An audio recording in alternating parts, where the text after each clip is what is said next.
Valparaiso, the port city of Chile, lies between the Pacific Ocean and the rolling coastal hills, just 120 kilometers from the capital Santiago. We take you through the UNESCO World Heritage Site, exploring the roads, architecture, the expressive street art between the narrow alleys of the hills, and La Sebastiana Museum, which was the residence of the poet and Nobel laureate Pablo Neruda. All this in our day visit to Valparaiso. Hola, Namaste. This is Pubali. This is Sindranil and we are Paradise Catchers. We are an Indian couple living in Costa Rica and we bring to you stories about traveling and digital nomad life in Latin America.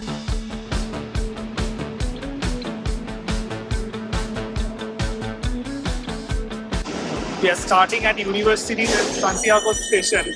Just above the metro station, there is the Alameda bus terminal that connects Santiago to different parts of Chile, including Valparaiso. There are two primary bus companies that run multiple times between Santiago and Valparaiso in a day. One is Tourbus and another is Pullman. And we selected the Pullman bus and got the tickets of the upper floor of the bus, right at the front.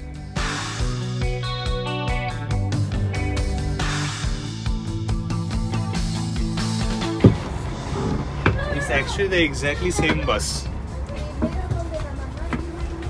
The bus passes through the Chilean countryside, and since it is raining lately, everything looks so green. The distance is roughly 120 kilometers and the road is in pretty good shape, so we are having a comfortable ride throughout the journey. Valparaiso, the port city, has always been an important seat for the Chilean Navy. It was particularly important during the Pacific War that happened between 1879 and 1884, with Chile on one side against the joint forces of Bolivia and Peru. It ended with the Treaty of Valparaiso and Bolivia losing its access to the Pacific Ocean, becoming a landlocked country, which is still a controversy.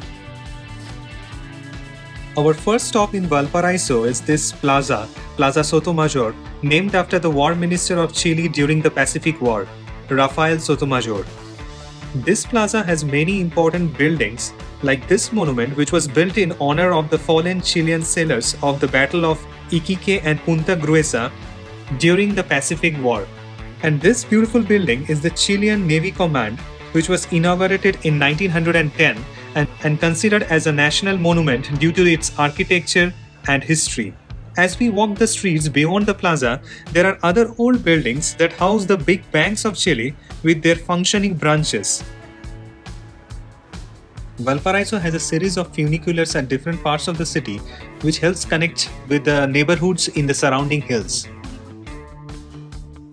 The history of the system of elevators go back as early as 1883, like this one, which took us to Concepcion. It costs 300 pesos one way, and it is a quick and efficient way to reach the mountain alleys. Valparaiso is considered as the cultural capital of Chile, and the Ministry of Culture and Arts are also based in Valparaiso. And that brings us to the next important aspect of Valparaiso, the wall art, the murals and the graffitis.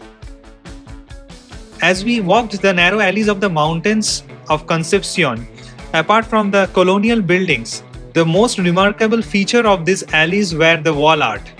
The history of murals in Valparaiso goes back to as early as in the 1960s, and still today, the artists keep using the walls of Valparaiso as their canvas. Sometimes it depicts the social issues or the political issues. Like this particular elaborate mural, it traverses through the history of Chile, starting from the colonial times and even before that, and also covers the modern history, the time of the dictatorship in Chile between 1973 and 1990.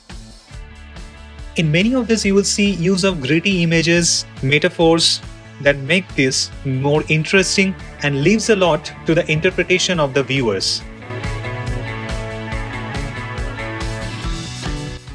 And you can have some fun time in the alleys as well. Like Pubali, sliding down really fast. Sometimes influences of other artists like this, the interpretation of works of Salvador Dali, or this lyrics of the song Latino America by the band Calle 13. And other countries have also come up in the works, like Argentina or Mexico. And the usage of human figures, portraits, and in different aspects of life.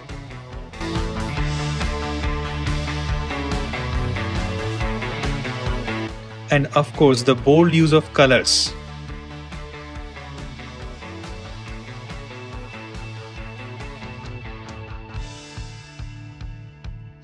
Then we walked past this elegant building called Palacio Baburiza. It is the former residence of a Croatian businessman, but now has been converted into a museum and has also been declared as a historic monument. From this place too, you can get beautiful views of the colorful houses of Valparaiso.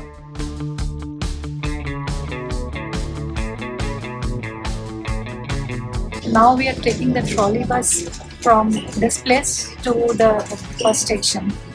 This trolley bus runs on a line, it's like the tram in our city. And just like our tram, the trolley bus is also a slow and steady mode of transport. So as we moved along, we looked out of the window and observed the city life go by. We spent one day in Valparaiso.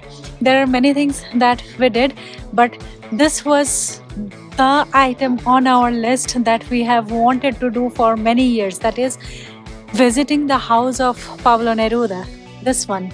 Pablo Neruda named this La Sebastiana after the previous owner of the house, and this is one of his 3 homes, the other 2 being in Santiago and Isla Negra. He renovated and started staying in this house in 1961, and one of the rooms also features his writing desk.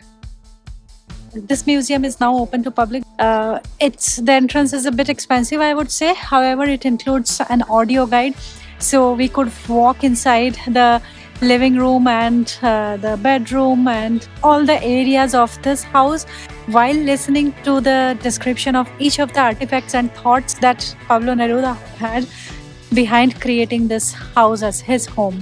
From here, from inside this house, there are glass windows from where you can see this entire town of Valparaiso, the hills of Valparaiso, and the ocean in front, the bay of Valparaiso. It's probably the most beautiful view of Valparaiso.